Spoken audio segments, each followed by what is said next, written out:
Karibu kwenye episodi yetu ya kwanza inayohusiana na mambo ya afya ya akili na saikolojia. Mbele yako upo na mwanasaikolojia, naitwa Florida Matias Muya. Kwanza kabisa ningependa kuelezea maana ya saikolojia na baadaye nitaelezea tofauti iliyopo kati ya mwanasaikolojia na mtoaji wa ushauri nasaha. Wengi tumekuwa tukishindwa kutofautisha kati ya mwanasaikolojia na mtu wa ushauri nasaha. Mwanasaikolojia ni mwanasayansi ambaye amesomea mambo ya namna akili ya binadamu inavyofanya kazi, jinsi ambavyo anaweza kupokea matukio tofauti tofauti na vile ambavyo anapata hisia kutokana na yale matukio ambayo anayapokea kwa wakati tofauti tofauti, na ni kwa namna gani yale matukio yanaathiri mawazo yake, hisia pamoja na akili zake, na baadaye tunapata tabia fulani ambazo zinatokana na zile hisia, zinatokana na yale mawazo. Lakini mtoaji wa ushauri nasaha anaweza akawa mtu yeyote yule. Kwa mfano, nasaha tunazipata labda mtu anavyokuwa ameenda kupima ugonjwa fulani, au anakuwa tayari ana tatizo fulani, anampata mtu ambaye tayari ana ule uzoefu na hilo tatizo, au mtu yeyote ambaye ana busara anaweza akamshauri, akampa ushauri nasaha na mtu akakaa katika hali ya kawaida. Kwa hiyo tofauti ni kwamba mwanasaikolojia ni mtu ambaye anahusika na namna akili inavyofanya kazi, na tunapata matokeo ya ufanyaji kazi ule wa akili, tunapata matokeo kupitia tabia ambazo mtu anakuwa anazionyesha.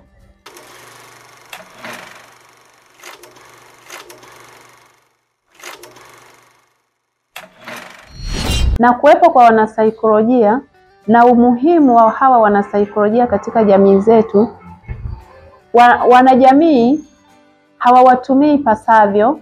Wakati mwingine ni kutokana na mila potofu kuhusiana na masuala mazima ya afya ya akili.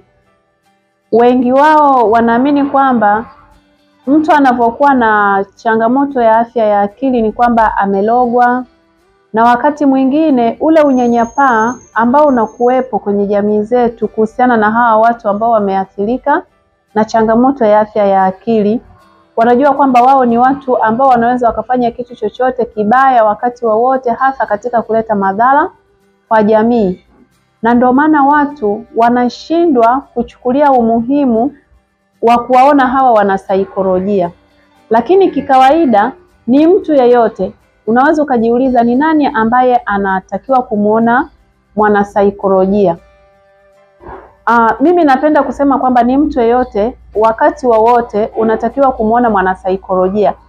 Hata kama hujakutana na kitu ambacho kinaweza tukasema kwamba kimekuathiri kisaikolojia, lakini unapokutana na mwanasaikolojia ukapata nafasi ya kuzungumza naye, ina maana kuna vitu vingine ambavyo wewe mwenyewe unaweza ukawa navyo ni changamoto tayari, lakini wewe huwezi ukagundua kama ni changamoto. Lakini unapokutana naye anaweza akakuelekeza namna pengine ya kuweza kuishi navyo au kuweza kutatua hizo changamoto.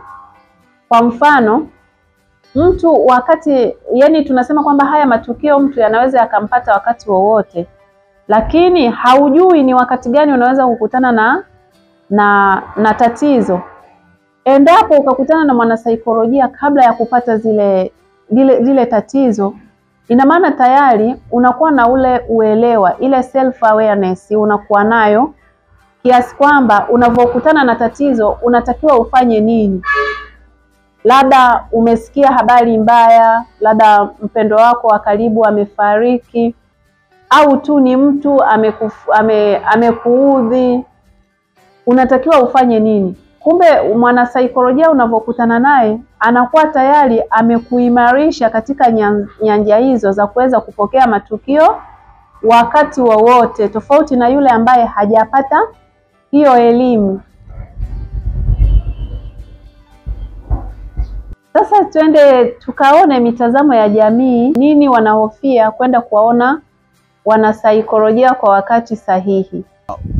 Unaposema kwamba umpelekee tatizo lako mwanasaikolojia, saa nyingine humfahamu na umjui. Kwa kuna mtu anakuwa na aibu. Ile aibu ambayo inamfanya yeye kushindwa kueleza matatizo yake. Na kitu cha pili nadhani ni uelewa. Uelewa juu ya masuala ya afya ya akili. Nadhani cha kwanza ni imani hiyo za kishirikina pamoja na imani za kidini.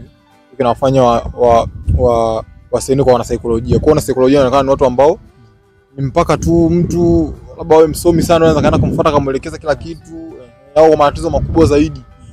Watu wengi wanaona aibu kuwafuata wanasaikolojia kwa sababu ya unyanyapaa. Watu wengi wanaamini kuwa wale wote wanaowafuata wanasaikolojia wana matatizo ya akili. Na maanisha wazimu, yani ni wanaogopa siri zao zitavuja hapo baadaye. Nadhani umesikia maoni ya wanajamii kuhusiana na wataalamu wa saikolojia. Sasa hiyo ndio mitazamo halisi ambayo iko kwenye jamii zetu kuhusiana na mwanasaikolojia. Kama hukujua, basi umejua. Msingi huu ni muhimu sana. Karibuni tena episode ijayo. Asante kwa kutufuatilia.